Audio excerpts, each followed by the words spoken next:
Okay, so we are in a Twitter conversation with Scott Clifton, well-known atheist, and Jen has entered the party. Has just joined the party. Jen, Nick's mom, Jen. Yay! Jen is one of my favorite Twitter atheists.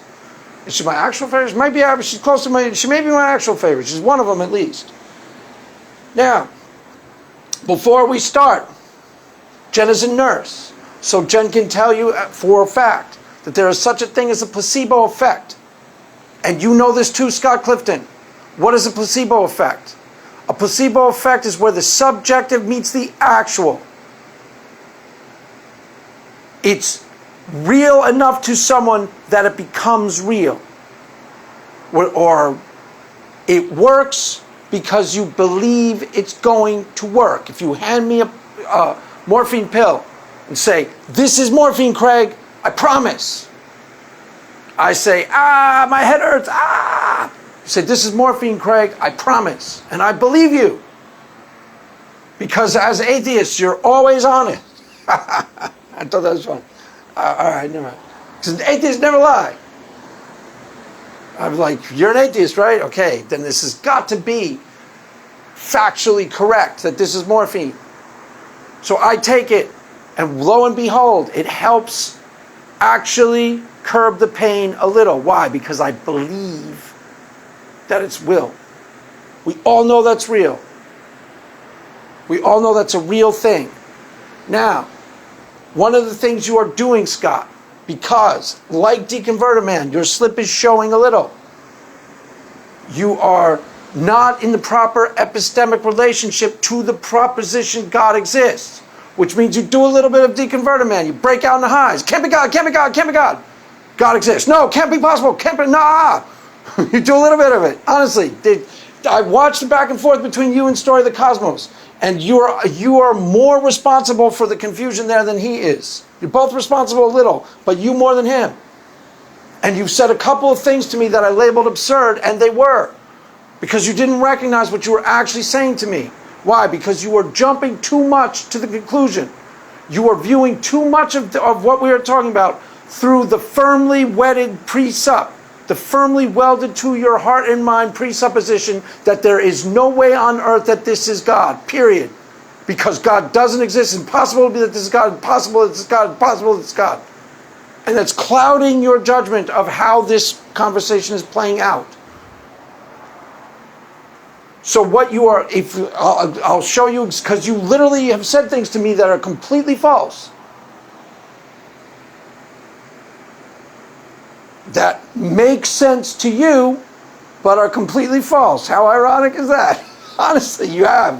And that's the time I said absurd. Now, let's examine. Take the supernatural out of it, so you stop breaking out in the hives, and you perceive clearly. If I say, if you open the door to the bedroom, and you see a cat, and I ask you, "Scott, is there a cat in the bedroom?" You look at the cat. What do you answer?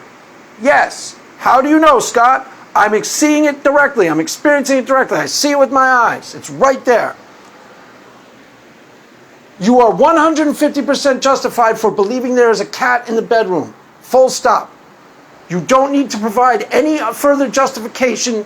And if epistemology doesn't fully sufficiently explain that, it's the epistemology that needs to be changed. We don't bend actual experience to fit the epistemology. We use the epistemology is supposed to be a tool of processing the experience correctly so that we all understand it completely in all its ramifications, not the other way around. You literally told me a few times, more than once, that I don't have sufficient justification to believe my own experience. And you kind of mean it, and it kind of makes sense to you because you're jumping to, I don't have sufficient justification to interpret it as God. Fine, according to you. But you're telling me I don't have sufficient justification to believe my own experience. You've said it more than once. And I keep saying, bull, absurd. Think about how absurd it is. You say it's a cat, and I go to you, you don't have sufficient warrant to believe that that's a cat. Yes, you do. It's what I tried to point out with the migraine headache. It supplies its own justification. It is its own justification of reality. It requires no further justification of itself. And the tools of epistemology are limited to explain that fully. Now, let's go to the spiritual experience. And we all agree on the essential facts, even you. All of us, even Jen. You just don't agree with how I'm interpreting the facts. I get that. You don't believe it's actually God. I understand that. You don't have to, prove to me it's not God, prove to me, quick, prove it's not God, blah. Relax. This is the experience. These are the facts, the essential propositional facts about the experience that we call religious. I, your humble religitard, disappear into my prayer closet. I pray me my little face off. I have a powerful, subjective, internal experience that is 150% real to me. We all agree on those facts. We all agree on those facts. Now, I honestly believe that I am connecting to the transcendent. You don't. I get that. We also all agree on those facts. Those are still facts. And we all agree those are facts. Now, let's add 2 more ingredients to the mix, so you understand the value of this experience, irrespective of what's producing it. Huh? What'd you say? I said irrespective of what's producing it. This experience is extraordinarily valuable and extraordinarily useful. There is profound psychological utility to intrinsic religiosity, irrespective of whether God exists or does not exist. As we all understand, there's a thing called a placebo effect, correct? Yes. In this powerful internal subjective experience, me, experience a powerful subjective feeling of peace of mind and self-empowerment.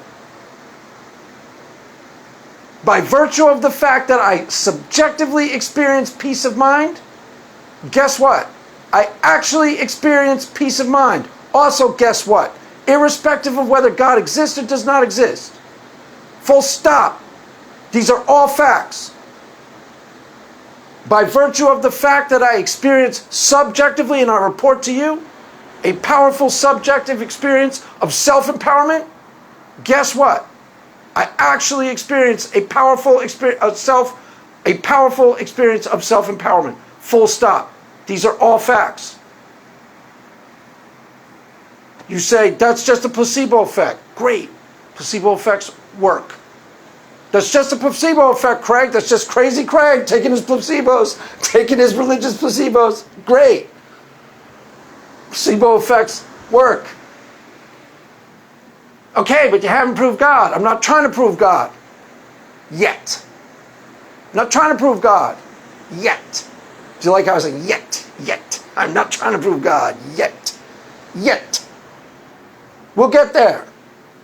We'll get there. We got a ways to go here, kids. We are just getting started in the prayer closet, epistemological warrant thingamabob that I'm concocting right in front of your very eyes.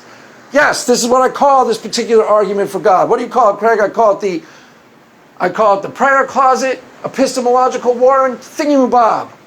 Wow, that sucks, Craig. I thought it was pretty good myself. All right, well, whatever. Tough crowd. Tough crowd, can't win them all. Okay, so we all agree on the essential facts of the experience. And we also probably all, I hope, agree that irrespective of whether God exists or does not exist, this experience has powerful psychological utility in the here and now. And we call it intrinsic religiosity, and it does not necessarily depend on God being a real being. Does that make sense? Yeah, I guess that makes that. Yes. I hope we all agree on that. Those are the facts thus far. Mass is ended. Go in peace. Amen.